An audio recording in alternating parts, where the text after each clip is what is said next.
On this edition of Lexington Now, the state of the city, the One Habit Pledge, and help filing taxes.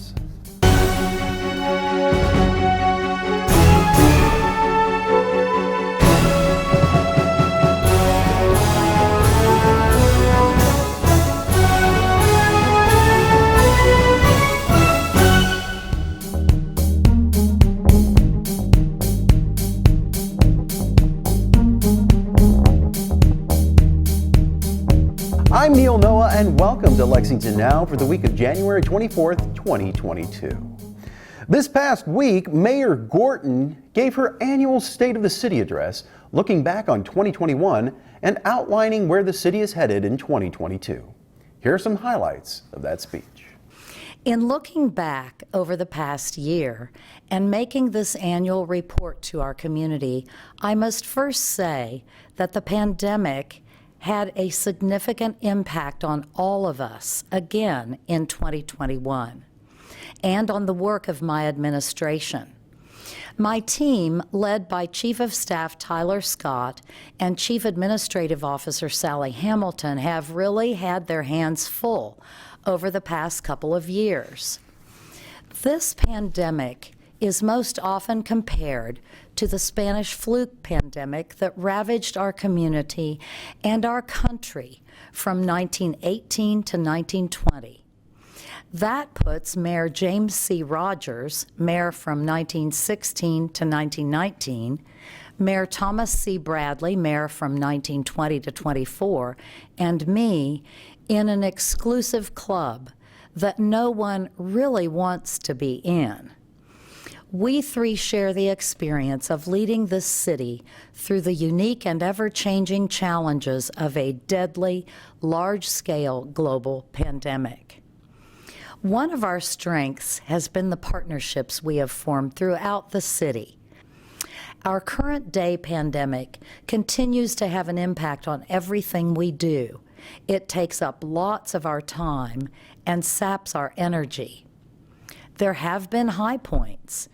We received national recognition for our Let's Do This vaccine campaign and our door-to-door canvassing efforts. Thank you to Cornette and others. There have also been low points. COVID is responsible for the deaths of 491 of our Lexington people. Even though we've been riding a roller coaster of highs and lows, COVID-19 has not stopped our progress, and that's what's important. My focus today and every day is moving Lexington forward, and we are. Let's start with the most basic, the most fundamental building block for any city, public safety. Without strong, community-focused, professional public safety, a city cannot be a successful place to live, work, or raise a family. Many of you might be surprised to learn that overall violent crime is down in our city, 16% down between 2017 and 2021. Although we still have work to do, especially concerning homicides, and I firmly believe that one homicide a year is one too many. In many ways, we are headed in the right direction. To strengthen our public safety building block, we have supported our police through aggressive hiring and expansion of the force. The fire department is another essential part of our public safety team. This past year, fire celebrated its 150th anniversary, and we swore in a new chief, Jason Wells, our 19th chief. What a record of sacrifice and service. Our firefighters have been essential in the fight against COVID-19. They have assisted in 38 COVID vaccination clinics.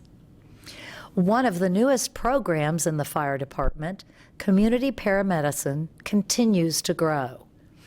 The community paramedicine program enables firefighters to take a more comprehensive approach to the care of patients who have a high dependence on E911 by offering a new level of care. Between 2020 and 2021, there was a 35% increase in the number of calls made to community paramedicine. We support our fire department by providing the very best training and equipment. Just as public safety is essential to a strong community, so is a healthy economy.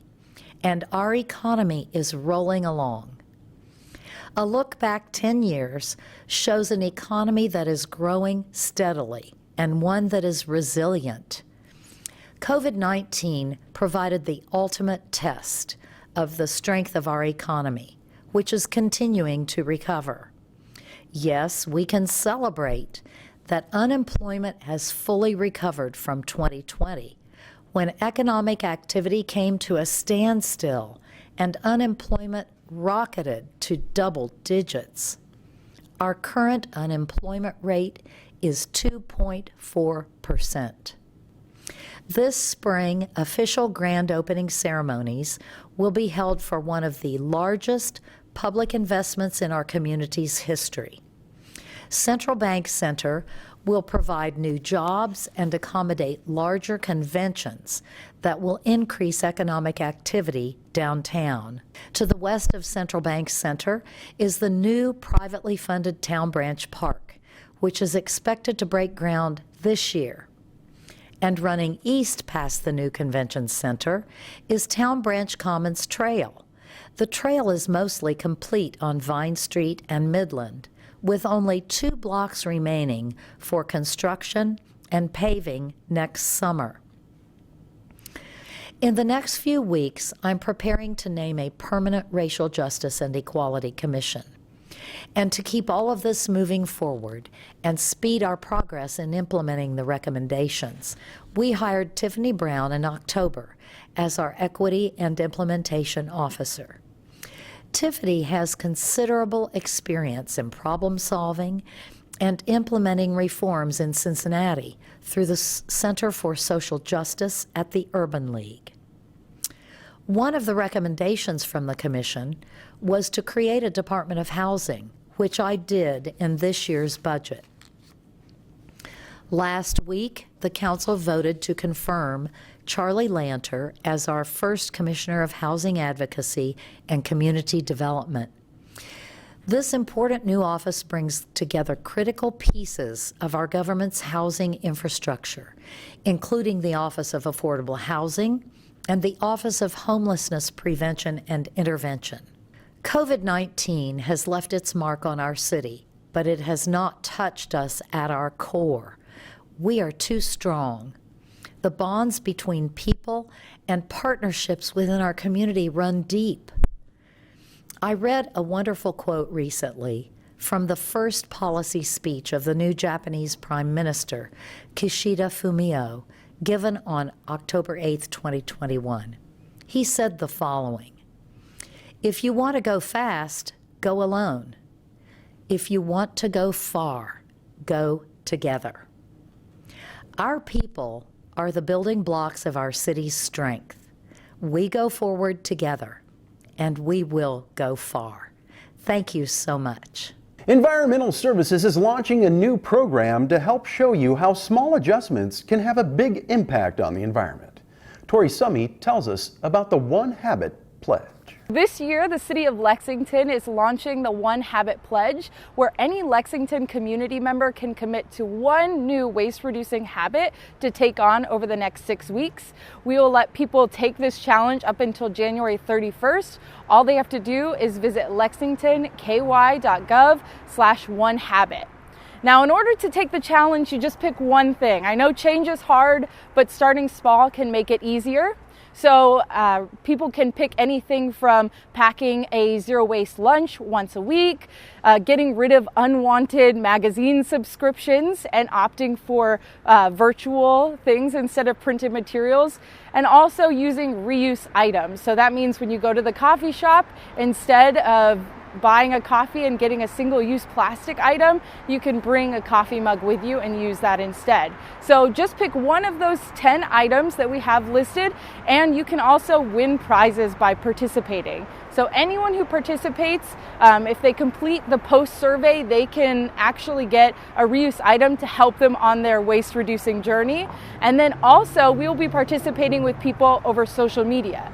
So if you have something that you're trying to commit to over this One Habit Pledge, or if you're trying to make other choices in your life to help reduce waste, please share those with us on social media at LiveGreenLex on Twitter, Instagram, or Facebook. You can also share those pictures with the hashtag OneHabitLex, and we'll enter you into a prize. So not only are you getting to engage with your community, but you can also get something that will help you on your waste reducing journey as well. We're all in this together. I know it can be hard to make changes, but it's something that we can do even if we're in separate places. It's important for all of us to think about our impact as far as reducing waste.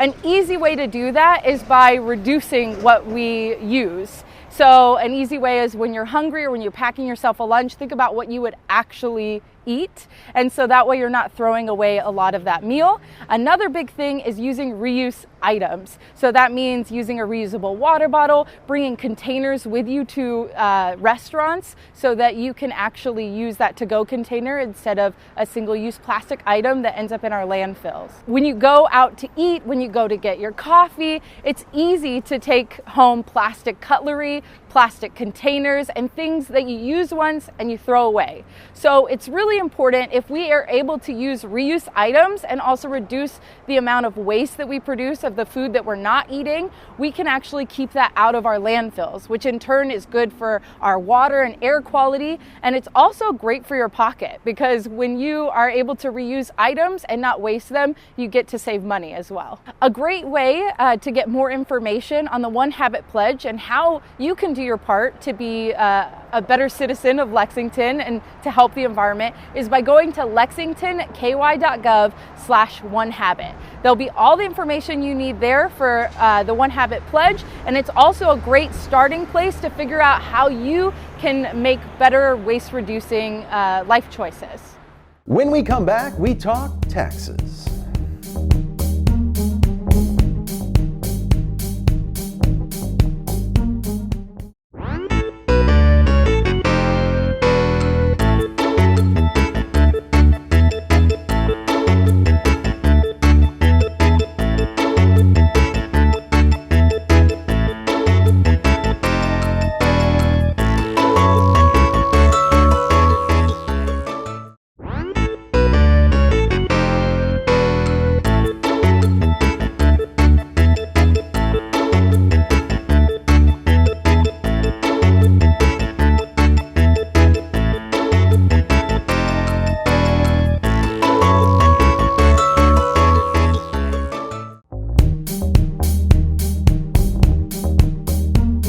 Welcome back to Lexington Now. This week marks the beginning of tax season, and the Lexington Public Library wants to help you in this year's filing. Here's Ann Donworth.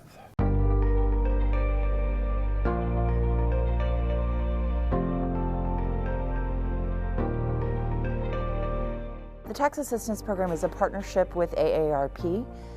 They provide volunteer support to come in and help people to one-on-one work through their tax forms and help go through the process with them. This really is open for anyone. Just because of the services being provided by AARP does not mean that you need to be eligible to be an AARP member. This is open for anybody who is paying taxes here.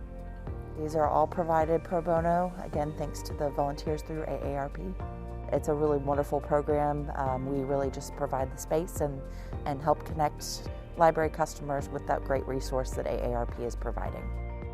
Last year, of course, we were not able to offer any in-person programming due to the pandemic. This year, our volunteers, the AARP volunteers, are going to be providing this service. They do ask that people wear masks, of course, but they are feeling like their volunteer corps is vaccinated and can do this safely. So we're very happy to bring this back. It is by appointment only, so people do need to call and make an appointment. When you call for an appointment, the AARP volunteers will walk you through what the requirements are. They'll help you get the forms that you need downloaded, which you're welcome to print off at the library, and walk you through what other documents you need to bring. To make an appointment for AARP tax assistance at the Beaumont Library, call 859-429-5420. And then to make an appointment for tax help at the East Side or Tates Creek Libraries, call 859-428-7437. Anytime Monday through Friday from 9 a.m. to 4 p.m. You must have that appointment, and then they'll walk you through the process and what you need to bring to your appointment to help with your taxes. It's a complicated thing. A lot of people struggle with it, and it can be expensive and very daunting. So having these volunteers who have been trained in this process to help walk you through it can be very reassuring, and also make it not quite as daunting.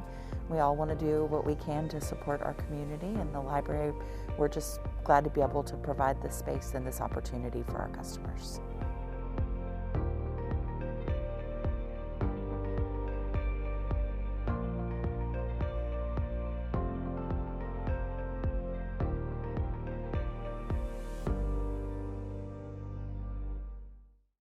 As with many urban areas, Lexington has segments of the population that are underserved when it comes to ready access to nutritious foods.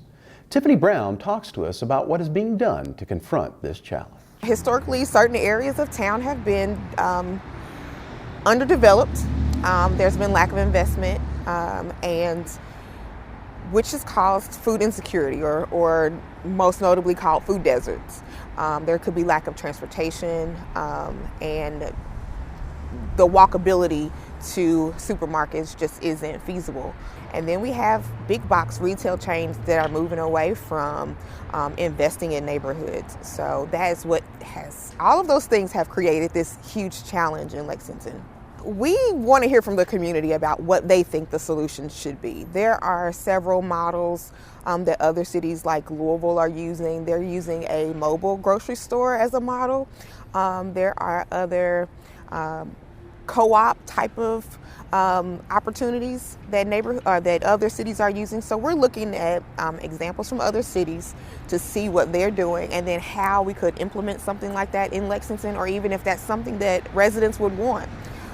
So we are hosting several community sessions in the coming weeks to get community input on what they think could better help them to access healthy, nutritious food. We're not talking about, implementing some type of fast food or frozen. We're talking about fresh, healthy, nutritious produce, meats, cheeses, those type of things, and staple products like rice and beans, how they can access those in their neighborhood. That could be farmers markets popping up in other places. It could be a myriad of other responses to this challenge, but we're hosting the community sessions to hear from them, to see what best they would like to see in the community. Anyone from any area of Lexington can participate, and I do want to further encourage everyone to participate in these sessions. Of course, the first 4 will be in person, but those who prefer to meet virtually, we have that as well. There's a link to an online survey. EHI Consultants is helping us to do the community engagement, and they'll help compile the data from the survey. I've also gotten information from residents, community members, physicians, or community organizations who have emailed me saying that they want to be a part of the solution to the food crisis in Lexington. So even if you want to email me to give your suggestions or responses if you're not able to make the meeting, I'll be glad to take those thoughts into consideration as well. Another busy week of city business is in store for viewers of Lex TV, and you can catch all the live action right here or streaming online.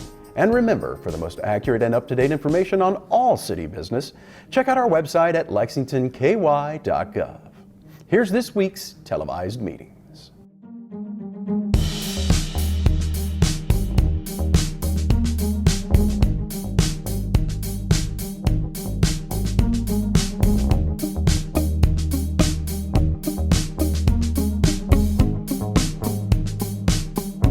As always, we continue to keep you up to date on how the city is handling the pandemic via our official COVID-19 response site, including testing, vaccination, and booster sites. Simply click on the banner at the top of our home page. That's all for now, but as always, you can keep up with us on social media. Check out the latest traffic updates on Twitter at LexRex, or catch our live traffic cams on LexingtonKY.gov. For all of us at Lex TV, I'm Neil Noah, and that's it for now.